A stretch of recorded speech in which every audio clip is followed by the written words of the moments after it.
système scolaire a été conçu pour vous apprendre à être un employé. Quand on y pense, en fait, l'école ne vous apprend absolument rien sur vous, mais tout sur rien. Il a dit au moment où je te paye, tu penses comme un employé. Il a dit c'est ça le piège. Les entrepreneurs travaillent gratuitement. Donc la différence fondamentale entre un employé et un entrepreneur, c'est que l'employé a une mentalité d'individualiste, alors que l'entrepreneur a une mentalité collective. Si vous êtes pauvre, vous serez toujours pauvre. C'est transmis génétiquement. C'est ça la chose effrayante. Est-ce que les gens riches grincent des dents et disent « Ne leur dites pas, Oui, Robert ». oui. Ne dis pas aux gens ce que tu sais. Laisse les pauvres. Dans cet épisode avec Robert Kiyosaki, l'auteur du livre Père riche, Père pauvre, vous allez découvrir comment est-ce que les riches deviennent de plus en plus riches et pourquoi est-ce que les pauvres ont malheureusement beaucoup de chances de le rester. C'est parti.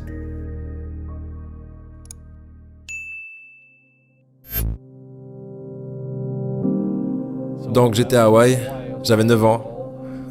Mon père était directeur pédagogique, vous savez, avec un doctorat. Un homme très intelligent, un mec bien. Et pour une certaine raison, nous avons déménagé de l'autre côté de la ville. Et j'ai été dans une école avec des enfants riches. Quand soudainement, j'ai réalisé que j'étais pauvre parce que c'est relatif. Vous savez, comme Einstein l'a dit, tout est relatif. Et donc je me souviens lever la main quand j'avais 9 ans, en parlant à ma professeure de CM1. J'ai dit, quand est-ce qu'on va apprendre des choses sur l'argent ? Et elle a dit, on n'enseigne pas l'argent à l'école. Et j'ai dit, pourquoi pas ? Et elle ne pouvait pas me répondre. Elle est devenue très frustrée. Elle a dit, assieds-toi, prends ta place. Parce que le système scolaire ne vous apprendra jamais rien à propos de l'argent. Le système scolaire a été conçu pour vous apprendre à être un employé. Ce qui est important, ou un docteur, ou un avocat, un spécialiste. Mais jamais des choses au sujet de l'argent. Et ensuite, je suis devenu curieux. J'ai dit, pourquoi est-ce qu'on n'apprend rien sur l'argent ? Elle a dit, va demander à ton père, c'est mon patron. Mon père était le directeur pédagogique. Je rentre à la maison et je lui demande, donc pourquoi est-ce qu'on n'apprend rien sur l'argent à l'école ? Et il m'a regardé et il m'a dit, parce que le gouvernement ne nous laisse pas enseigner cette matière. Le gouvernement nous dit ce que nous pouvons enseigner et ce que nous ne pouvons pas enseigner. Si tu veux apprendre des choses sur l'argent, pourquoi est-ce que tu ne vas pas demander au père de ton meilleur ami des choses à ce sujet ? Parce que le père de Mike est un entrepreneur. Et j'ai dit, qu'est-ce que tu es toi ? Il a dit, je suis un employé. Je suis un employé du gouvernement. Il a dit, la différence, c'est qu'un entrepreneur doit connaître l'argent. Ou alors, il n'est plus entrepreneur. Et il a dit, un employé n'a rien à connaître sur l'argent. Parce que le gouvernement s'en occupera et l'entreprise s'en occupera. Donc, ça a été la fin de mes années d'école, parce que je comprenais ce qu'est un faux professeur. Un faux professeur est quelqu'un qui veut juste un travail.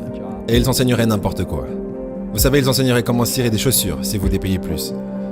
Mais ils ne savent pas vraiment ce qu'ils enseignent. Et dans la vie, l'une des choses que je suggère aux gens, vous devez trouver un vrai professeur plutôt qu'un faux professeur. Et un faux professeur, c'est quelqu'un qui ne fait pas ce qu'il enseigne. Et un vrai professeur fait ce qu'il enseigne tous les jours. Donc mon comptable, mon avocat sont là-dedans tous les jours. Et c'est comme ça que j'ai appris, parce que chaque jour, je résous des problèmes dans mon business. Deux choses importantes que l'école ne vous apprend pas. La première, Robert Kiyosaki vient de le dire, on vous apprend rien sur l'argent. Et le peu qu'on vous apprend en réalité, c'est des choses qui sont totalement fausses. En tout cas, qui portent à confusion. On vous dit qu'un actif, ça peut être votre maison, si vous l'avez acheté. Mais en vrai, si vous achetez une maison, vous remboursez une dette, vous payez des intérêts et vous payez des assurances. Donc tous les mois, de l'argent sort de votre poche. Et selon le concept du livre Père riche, Père pauvre, un actif, c'est quelque chose qui met de l'argent dans votre poche. Et un passif, c'est quelque chose qui prend de l'argent dans votre poche. Donc ça veut dire que si vous achetez une maison mais que vous payez des intérêts tous les mois, c'est un passif. Donc j'imagine que pour la plupart d'entre vous, votre seul, entre guillemets, actif, c'est votre salaire. Mais si on y réfléchit bien, c'est aussi un passif sur un élément très important, qui est votre temps. Parce que vous pouvez gagner toujours plus d'argent, mais vous ne pouvez pas récupérer votre temps. Et lorsque vous travaillez dans un job que vous n'aimez pas, pour un salaire, ok, vous avez un actif, ce salaire, mais vous avez un gros passif sur votre temps. Et ça, c'est quelque chose à comprendre, je pense, parce que c'est ce qui m'a motivé personnellement à créer des assets, des actifs, à côté de mon asset qui était mon salaire. La deuxième chose que l'école ne vous apprend pas, c'est apprendre à apprendre. Quand on y pense, en fait, l'école ne vous apprend absolument rien sur vous, mais tout sur rien. Moi, c'est ce que je ressens. Parce que vous apprenez pas à gérer votre système émotionnel, vous apprenez pas à mémoriser, vous apprenez absolument pas à utiliser votre propre système d'exploitation, ce qui est votre corps, votre cerveau.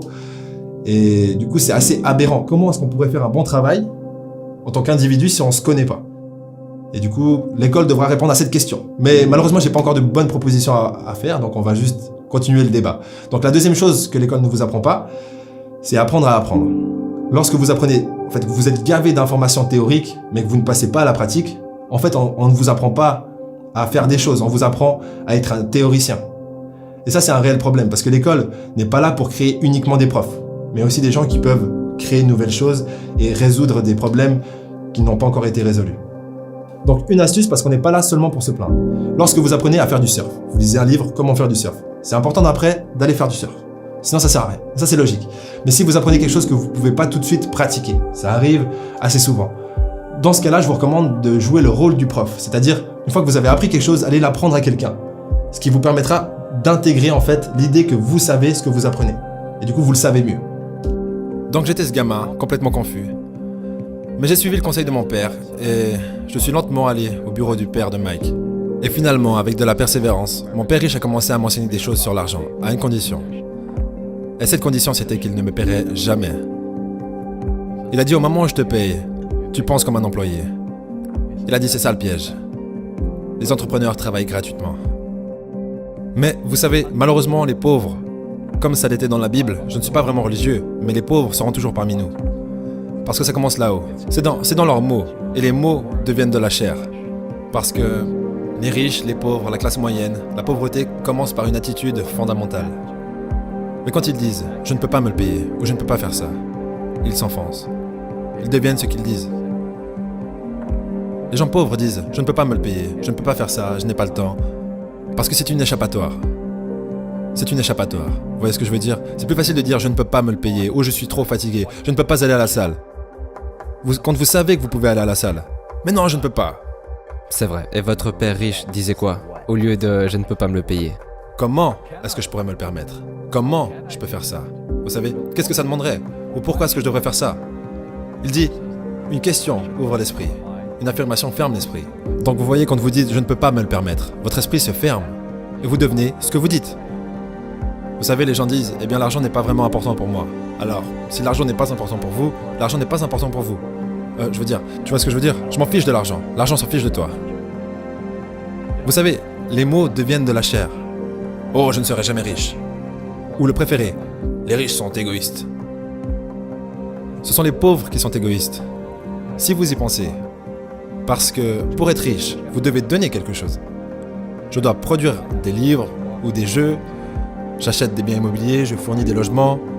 Je crée des emplois et tout ça. C'est pour ça que je suis riche. Mais les gens égoïstes ne produisent rien.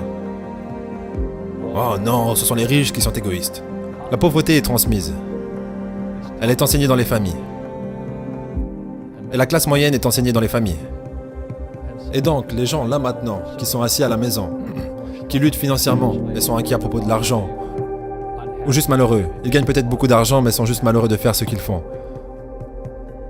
Ça vous a probablement été enseigné. Vous savez, votre ego a été éduqué. Trouver un travail, travailler dur, ou vous ne serez jamais riche, ou les riches sont méchants, ou peu importe.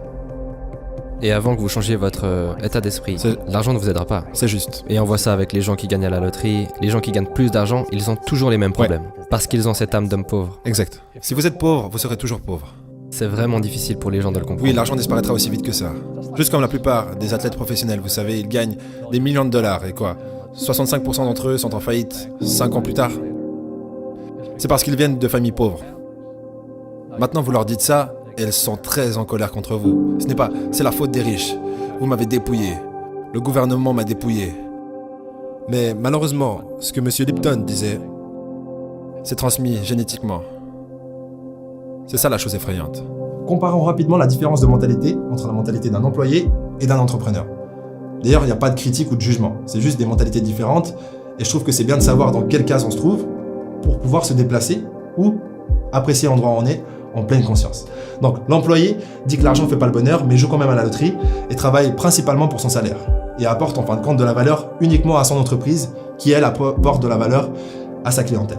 Ce qui est quand même minime. Du coup, ça peut être récompensé par un salaire, mais ça ne va pas pouvoir être extraordinaire. Tandis qu'un entrepreneur, lui, pense à la création de valeur. Donc il pense d'abord aux autres, puis obtient des revenus par rapport à sa capacité concrète, donc pas théorique, à apporter de la valeur sur le marché et à résoudre des problèmes pour ses clients. En plus de ça, Lorsqu'il grandit, il offre de l'emploi. Donc la différence fondamentale entre un employé et un entrepreneur, c'est que l'employé a une mentalité d'individualiste, alors que l'entrepreneur a une mentalité collective. Vous savez, j'ai eu de la malchance aussi. J'ai eu des crises financières. J'ai eu des gens qui m'ont poignardé dans le dos. Mais tout va bien parce que j'ai grandi de ça. Et c'est ça la spiritualité. Vous savez, les gens qui ont peur de faire des erreurs, comme ils l'enseignent à l'école, ils n'ont pas de croissance. Vos 2 premiers business. Le business de porte-monnaie était au top et a échoué. Ouais. Et le suivant était au top et a échoué. Mais vous ne serez jamais arrivés ici n'avais pas échoué. sans ces, entre guillemets, mauvais événements. Devrait-on arrêter d'utiliser ce mot mauvais? Oui, chaque fois. Non, chaque fois que j'ai échoué, c'était genre, bien, ok, qu'est-ce que j'ai appris? Et les gens en général, la raison pour laquelle ils sont pauvres, c'est parce qu'ils n'ont pas échoué. Vous savez, ils jouent tellement à la sécurité. Ils n'ont fait aucune erreur, comme ils l'ont appris à l'école. Ça veut dire qu'ils n'apprennent rien. C'est pour ça que le système scolaire est en fait fondamentalement corrompu. Il est anti-éducation. D'accord. Ne faites pas d'erreur et ne demandez pas d'aide. Et si je n'avais pas demandé de l'aide, vous savez, j'ai mes comptables, mes avocats, mes banquiers et tout ça. Tu sais, je rentre dans le business comme une équipe de rugby.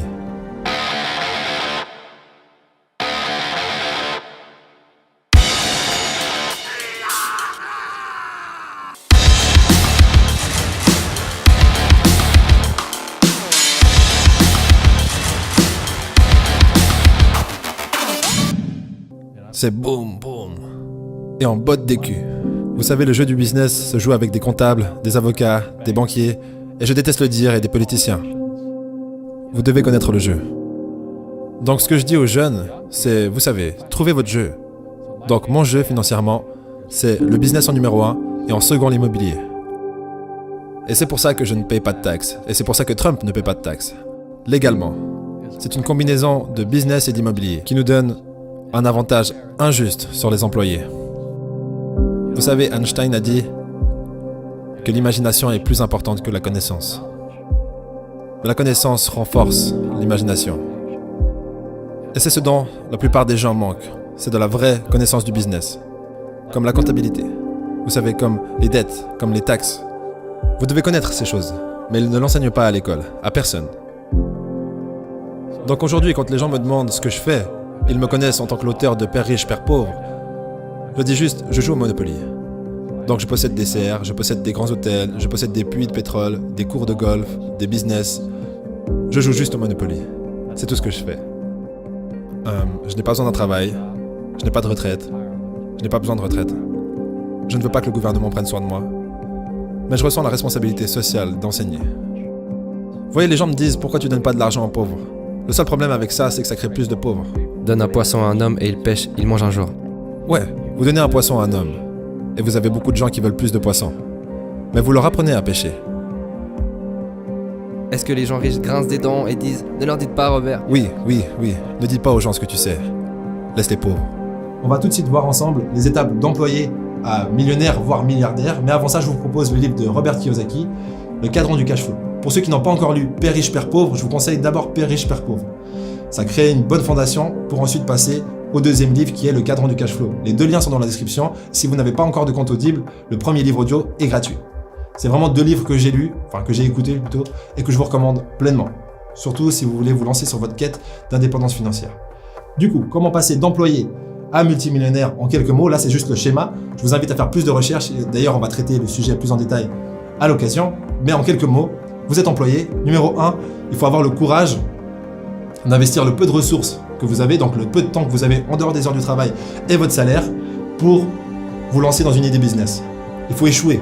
1, 2, 3, 4, 5, 6, 7, 10 fois pour ma part. Et lorsque vous trouvez une idée qui fonctionne, là il va falloir automatiser votre façon d'offrir le service ou le produit et de recevoir l'argent en retour. Soit vous automatisez informatiquement, soit vous déléguez à d'autres êtres humains qui peuvent faire votre travail à votre place aussi bien que vous. D'ailleurs ça c'est un challenge, peu importe. L'étape suivante, c'est de créer une autre source de revenus avec les bénéfices de la première source de revenus, pour ne pas payer d'impôts sur vos sources de revenus et sur vos bénéfices surtout en fait. Du coup, vous créez une deuxième source de revenus, une troisième source de revenus, vous investissez tous les bénéfices pour l'entreprise, et lorsque vous êtes prêt à passer à l'étape suivante, vous investissez les bénéfices de vos 3 sources de revenus pour contracter des dettes, parce que vous ne payez pas d'impôts sur les dettes. Et du coup, vous investissez dans l'immobilier. C'est plus ou moins ce qu'a fait McDonald's. Ils vendaient des burgers et ils faisaient des bénéfices. Ils réinvestissaient les bénéfices pour contracter des dettes immobilières, donc des hypothèques, dans des immeubles où ils créaient d'autres McDo. Donc dans tous les McDo où vous allez, l'immeuble appartient au McDonald's en question. Ce qui a permis justement de diminuer la quantité de charges et de taxes qu'ils auraient dû normalement payer et d'augmenter la croissance de l'entreprise McDonald's. Donc je vous souhaite plein de frites, plein de burgers, plein de coca. Et moi je vous dis au prochain épisode. Ma mère voulait que je sois un conducteur de camion. Parce que ça voulait dire que j'allais gagner $24 000 par an si j'allais à Truckmasters.